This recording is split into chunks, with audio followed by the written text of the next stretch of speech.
Gotong royong untuk kesejahteraan bersama perbatasan adalah suatu konsep atau pendekatan yang menekankan pentingnya kerjasama, solidaritas, dan partisipasi aktif masyarakat perbatasan dalam meningkatkan kesejahteraan bersama. Sobat RRI, dalam podcast kali ini kita akan membahas tentang gotong royong untuk kesejahteraan bersama di perbatasan. Telah hadir Kepala Badan Kesatuan Bangsa dan Politik Kesbangpol Kabupaten Nunukan, Bapak Hasan Basri. Selamat siang Pak, Assalamualaikum. Selamat siang, Assalamualaikum warahmatullahi wabarakatuh. Selamat siang untuk semua para pendengar RRI dimanapun berada. Dan dari Sekretaris Umum KNPI Kabupaten Nunukan, Bang Zulfikar. Halo Bu Ika, ya saya panggil Ika ya gitu. Assalamualaikum warahmatullahi wabarakatuh. Selamat pagi menjelang siang untuk seluruh para pendengar. Ya, baik Sobat RRI, kita langsung saja. Seperti apa sih dari Bapak Kesbangpol, apa makna gotong royong dalam konteks kehidupan masyarakat perbatasan? Ya, di masyarakat perbatasan saya pikir makna gotong royong itu sangat berarti. Karena bukan saja gotong royong biasa, tetapi itu juga sebuah gotong royong untuk mempertahankan martabat bangsa kita di perbatasan. Kita sudah sama-sama tahu bahwa perbatasan itu adalah beranda depan, wajah dan cerminan dari negara kita. Maka dengan adanya gotong royong ini tentu merupakan sebuah investasi sosial. Jadi makna dari gotong royong di daerah perbatasan kita maknai sebagai suatu upaya untuk memperlihatkan kedaulatan negara kita pada negara-negara tetangga kita. Yang kedua tentunya makna gotong royong itu juga bisa dilihat dari sisi pertahanan keamanan, di mana semangat kebersamaan kita itu bisa dilihat oleh negara tetangga dan kemudian oleh warga kita sendiri, sehingga mereka bisa selalu memperlihatkan kebersamaan dan jiwa gotong royong untuk membangun bersama. Kalau dari KNPI sendiri, seperti apa sih makna gotong royong? Apalagi kita di perbatasan ini kan, pemuda-pemudinya, remaja-remajanya. Kami memaknai gotong royong itu banyak aspek. Yang pertama itu karena jumlah pemuda di Kabupaten Nunukan itu dominan, lebih banyak dibanding Gen Z ya gitu. Maka makna gotong royong itu dikemas dalam bentuk upaya menyadarkan tentang pentingnya nasionalisme dan patriotisme di wilayah perbatasan. Menyambung juga tadi yang disampaikan oleh Pak Hasan, kebetulan beliau senior saya juga di BNI yang di KNPI. Jadi semangat gotong royong itu digambarkan dalam bentuk program kerja KNPI. Gitu.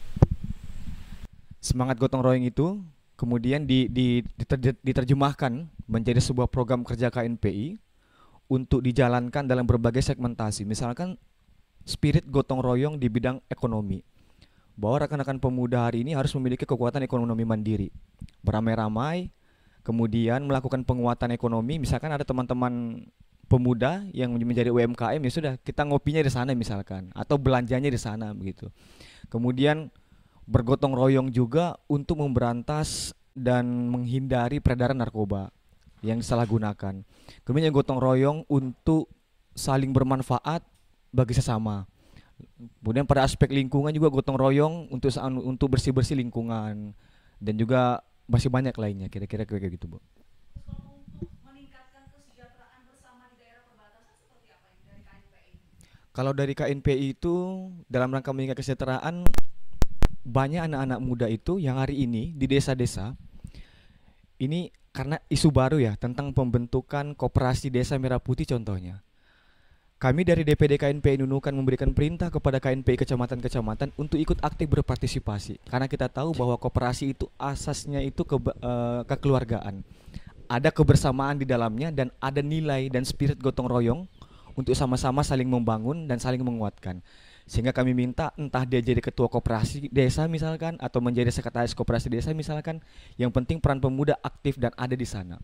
Dan saya lihat kemarin beberapa di wilayah Sebatik itu rata-rata anak-anak KNPI dan anak-anak muda menjadi ketua dan sekretaris koperasi desa. Kira-kira begitu bentuk implementasinya. Terus Kan kalau dari Kesbangpol sendiri seperti apa nih Pak? Contoh-contoh kegiatan gotong royong yang dapat dilakukan di daerah perbatasan ini Pak?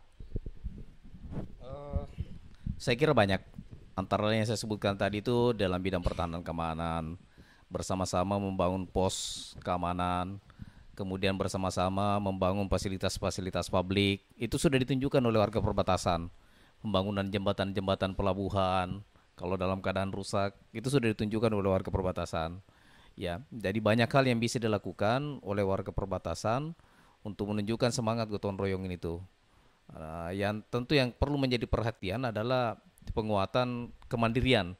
Jadi gotong royong itu diarahkan untuk penguatan kemandirian supaya tidak terlalu tergantung kepada negara tetangga.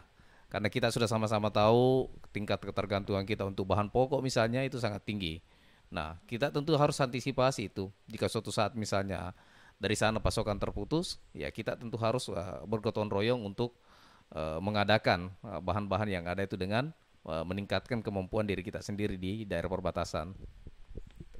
Ini kalau dari KNPI sendiri seperti apa nih? Tadi kan Pak Hasan Basri menyampaikan bahwa sedikitnya ataupun lebih kurang atau seperti apa nih kita masih membutuhkan barang-barang dari luar negeri. Otomatis kan kita juga harus mensosialisasikan, mengedukasi kepada pemuda-pemudi untuk mencintai produk lokal ini. ya betul, menyambung lagi tadi bahwa kalau pemuda hari ini ada pergeseran ya daripada makna gotong royong secara teknis. Kalau dulu gotong royong itu dimaknai dengan ayo kerja bakti bareng, apa segala macam. Kalau segmentasi pemuda sekarang agak beda, Gen Z. Makanya kita kemas KNPI itu bagaimana kemudian nilai daripada gotong royong itu dilakukan secara bersama-sama. Misalkan begini, kayak hari ini salah satu program KNPI itu adalah bagaimana pemuda itu aktif kembali bertani, begitu. Sehingga pasok kebutuhan sembako masyarakat itu bisa dipenuhi, entah itu dari petani sawah misalkan, kemudian petani lombok atau apa segala macam. Sehingga produk lokal itu tidak perlu lagi kita ambil dari luar. Bisa pelan-pelan kita tutupi dari segmentasi pemuda, karena menjadi petani, menyadarkan pemuda untuk kemudian menjadi petani ini berat. Makanya kami melihat hari ini ada beberapa memang pemuda-pemuda itu yang memang menjadi petani tapi tidak terpublikasi, kira-kira kayak gitu. Nah, makanya tugas yang beratnya KNPI selama 3 tahun 1 periode ke depan di periode kami yang baru ini itu tadi membentuk Satgas Pemuda Tani, begitu. Nah, kemudian juga pada organisasi-organisasi kepemudaan selalu kami kampanyekan supaya pelan-pelan kita transisi, jangan terlalu menggunakan produk-produk lokal gitu, produk dari luar negeri, dari Malaysia misalkan. Meskipun agak berat, Bu, gitu, karena peredaran gula tawau saja itu banyak dirindukan, Pak. Begitu. Sehingga kemudian dari segi harganya juga lebih murah kalau gula Malaysia, kira-kira kayak gitu. Terus Intinya kalau, kita terus kampanyekan gitu. Terus kalau dari KNPI sendiri atau pemudanya ataupun juga mungkin Gen Z mempromosikan gotong royong di perbatasan ini seperti apa? Itu tadi Bu saya bilang mereka sama-sama gitu. Mereka sama-sama, contoh begini, KNPI nanti akan membentuk LBH KNPI. Nah, di dalam LBH KNPI ini kan banyak warna gitu. Nah, artinya teman-teman yang dari sarjana pendidikan, teman-teman yang dari sarjana hukum, yang dari sarjana ekonomi dan berbagai lain volunteer lainnya, itu kan bareng-bareng nih, kumpul jadi satu di LBH, kemudian melakukan vokasi-vokasi pada masyarakat. Saya kira ini spirit gotong royongnya kan ada di situ.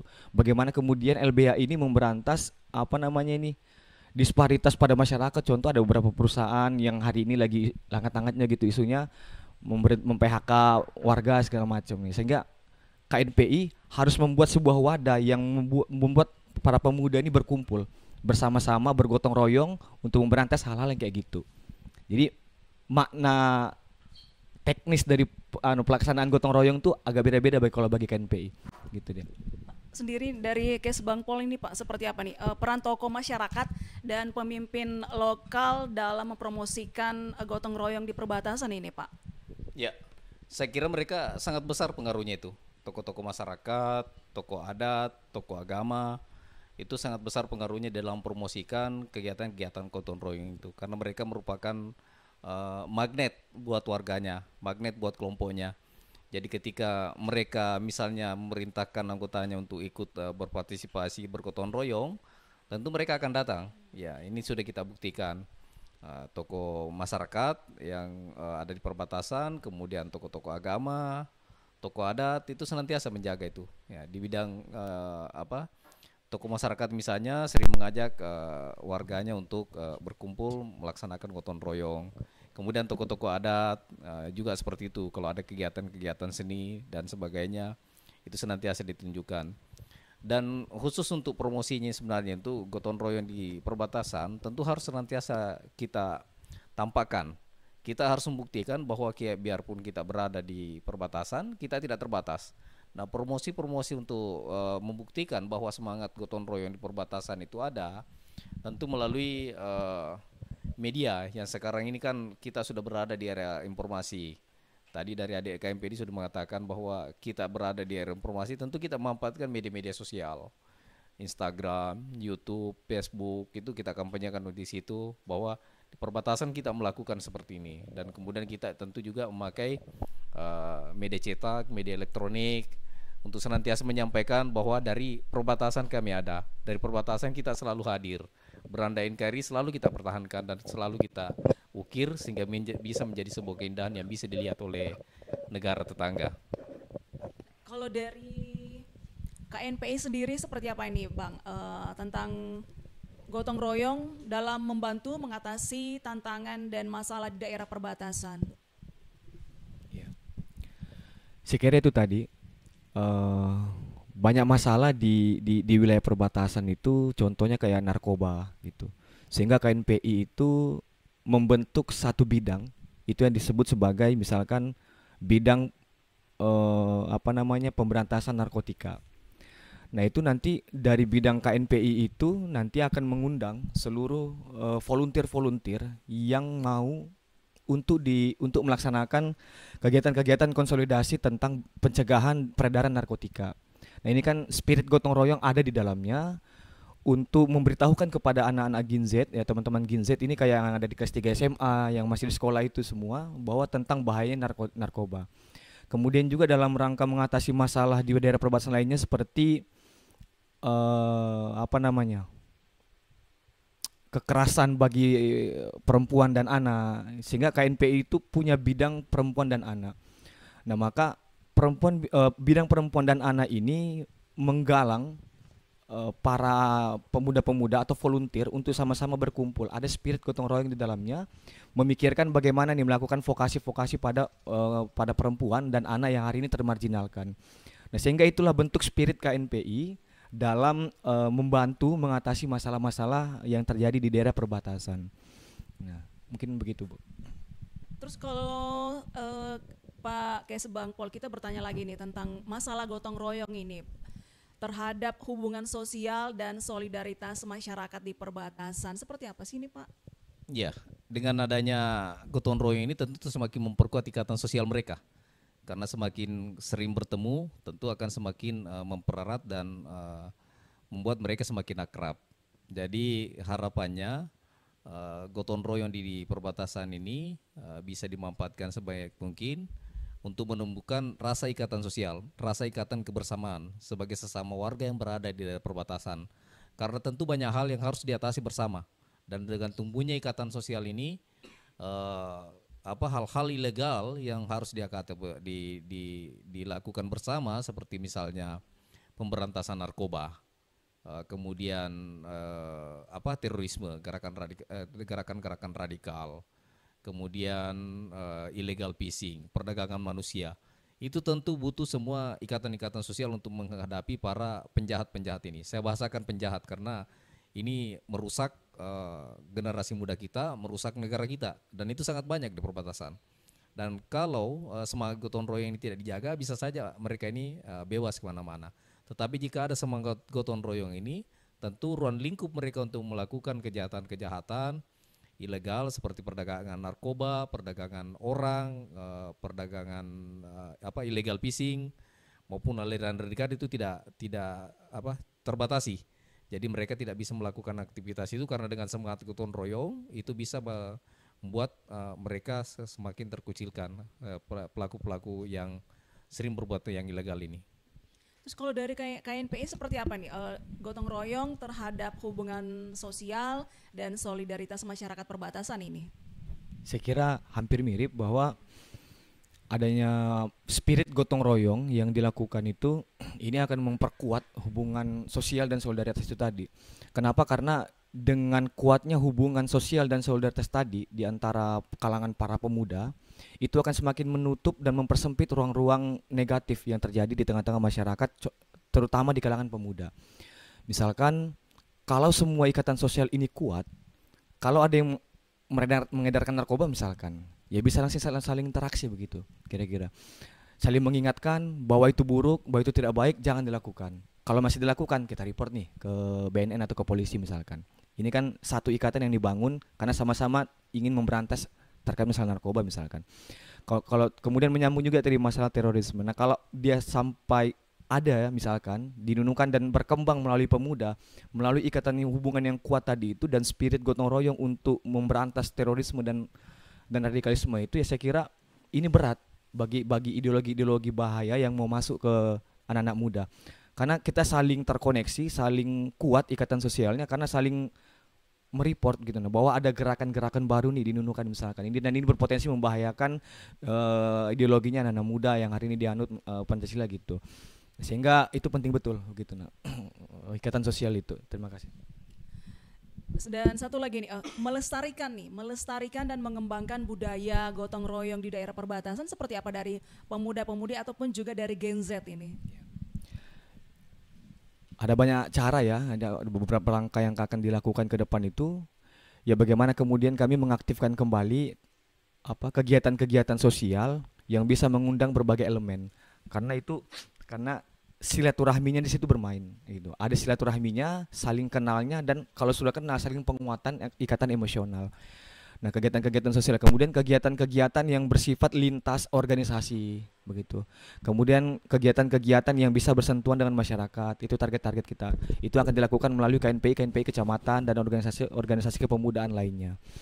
Nah, kemudian juga kita kepingin melakukan festival yang mengangkat kearifan lokal dari segi budaya misalkan dan lain-lain.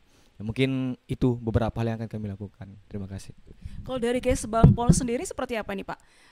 Mengingat kita di daerah perbatasan, melestarikan dan mengembangkan budaya gotong royong di daerah perbatasan ini kan butuh kerjasama ya Pak ya, seperti apa? Ya, gotong royong ini kan sudah budaya dari gotong royong ini kan sudah merupakan bagian dari budaya Indonesia. Itu kita bisa lihat dari sila keempat Pancasila, kerakyatan yang dipimpin oleh hikmat kebijaksanaan dalam permusyawaratan dan perwakilan. Itu adalah akar budaya kita, akar budaya bangsa Indonesia yang diterjemahkan dalam Undang-Undang Dasar. Dan kalau sudah diterjemahkan di Undang-Undang Dasar, berarti itu semua harus kita lakukan sebagai fondasi kita bersama. Nah, untuk itu menumbuhkan semangat gotong royong tentu harus dilakukan sejak dini. Jadi sejak dini yang pertama, pendidikan anak usia dini itu sudah harus diajarkan untuk belajar gotong royong. Ya, kemudian dilanjutkan di pendidikan-pendidikan selanjutnya. Dan kemudian yang kedua, tentu peran ketokohan dari tokoh masyarakat, tokoh adat dan tokoh agama itu harus senantiasa dilibatkan supaya di dalam kegiatan-kegiatan itu bisa berlangsung dengan baik. Karena mereka mempunyai pengikut, mereka mempunyai yang punya pesertanya untuk pelaksanaan gotong royong ini. Sehingga dengan keterlibatan mereka, maka kegiatan-kegiatan gotong royong tentu akan semakin terlaksana dengan baik. Dan kemudian yang ketiga, itu harus terencana. Jadi semua program-program gotong royong itu sebaiknya dilaksanakan dengan baik, terencana. Anggap suatu contoh misalnya di dalam pemilihan kepala daerah dan pemilihan presiden kemarin, kita melihat bahwa warga perbatasan itu merencanakan melakukan patroli pilkada. Ya, mulai dari tingkat RT, kemudian di tingkat-tingkat keluarga yang sampai yang terkecil, itu mereka sepakat untuk saling menjaga keamanan dan ketertiban. Nah, itu semua direncanakan sampai kita lihat bahwa di Kabupaten Nunukan alhamdulillah pelaksanaan pemilihan presiden dan pelaksanaan pemilihan kepala daerah itu semua berlangsung dengan baik karena itu sudah terencana dan terarah. Itu strategi-strategi yang saya kira perlu dilakukan. Sobat RRI, sebelum kita closing statement dari Kes Bangpol, apa yang ingin disampaikan nih kepada masyarakat, pemuda, remaja, agar gotong royong ini selalu hadir dan juga selalu ada untuk kita terapkan di kehidupan kita di perbatasan ini? Ya, yang namanya closing statement itu harus singkat, padat, dan memikat, juga supaya bisa selalu diingat. Jadi saya kira gotong royong itu di perbatasan bukan hanya persoalan infrastruktur, bukan hanya untuk membangun sarana dan prasarana, tetapi sebagai sarana untuk memperkuat jiwa kebersamaan. Jadi gotong royong itu dimaksudkan sebagai inti untuk memperkuat rasa kebersamaan kita. Kata pepatah Latin, crespan of crestun, hal-hal kecil bisa membuat jadi besar. Jadi hal-hal kecil yang kita lakukan di perbatasan ini dengan gotong royong itu bisa berdampak besar buat negara kita, apalagi kita berada di daerah perbatasan. Jadi saya kembali menghimbau kepada para warga yang berada di daerah perbatasan untuk senantiasa mengedepankan semangat gotong royong, semangat kebersamaan, apalagi kita baru memperingati Hari Kebangkitan Nasional. Jadi itu adalah momen kebangkitan kita bersama. Demikian. Sobat RRI, demikian podcast kali ini bersama Kepala Badan Kesatuan Bangsa dan Politik Kabupaten Nunukan Bapak Hasan Basri dan juga Sekretaris Umum KNPI Kabupaten Nunukan Bapak Julfikar. Semoga podcast ini bermanfaat bagi kita semua.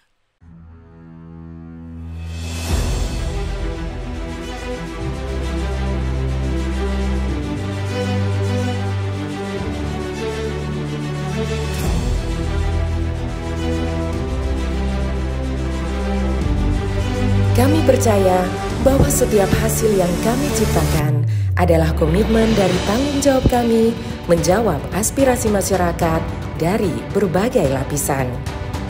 Perubahan menuju masa depan yang lebih baik, menciptakan mimpi menjadi kenyataan. Mimpi dari banyak orang dan memberikan solusi untuk kemudahan. RRI merupakan sosok lembaga penyiaran publik pertama di Indonesia yang hadir dalam berbagai lapisan masyarakat dari Sabang hingga Merauke. 78 tahun perjalanan kami menembus khatulistiwa dan perkembangan teknologi. Konsisten dalam melayani masyarakat dengan kekayaan informasi dari berbagai aspek kehidupan dari dalam dan luar negeri.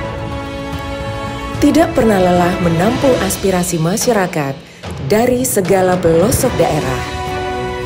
RRI memberikan kemudahan dalam bertukar pikir kreativitas serta membuka peluang keterbukaan pendapat lintas generasi. Kami meyakini visi misi solid mencerminkan jiwa raga yang siap siaga dalam menjembatani keterbukaan publik dan tidak lengah dalam mengawal peristiwa aktual. Kami turut senantiasa menjaga identitas keindonesiaan serta mempertahankan keunikan budaya yang dimiliki oleh NKRI. Dengan kekuatan daya siar, kami pancarkan segala bentuk informasi dan keindahan Indonesia ke segala penjuru dunia.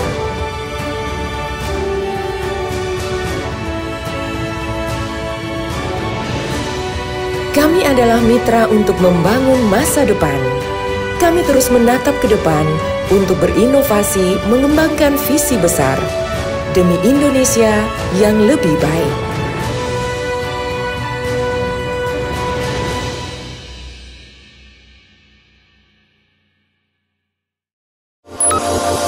RRI Net. Kami hadir dengan ragam informasi, dialog interaktif, dan hiburan. Dari Pro 1, Pro 2, Pro 3, Pro 4, dan Voice of Indonesia. RRI Net di IndiHome TV, aplikasi RRI Digital, dan portal berita rri.co.id. RRI Net, tonton yang Anda dengar. RRI Net, tonton yang Anda dengar.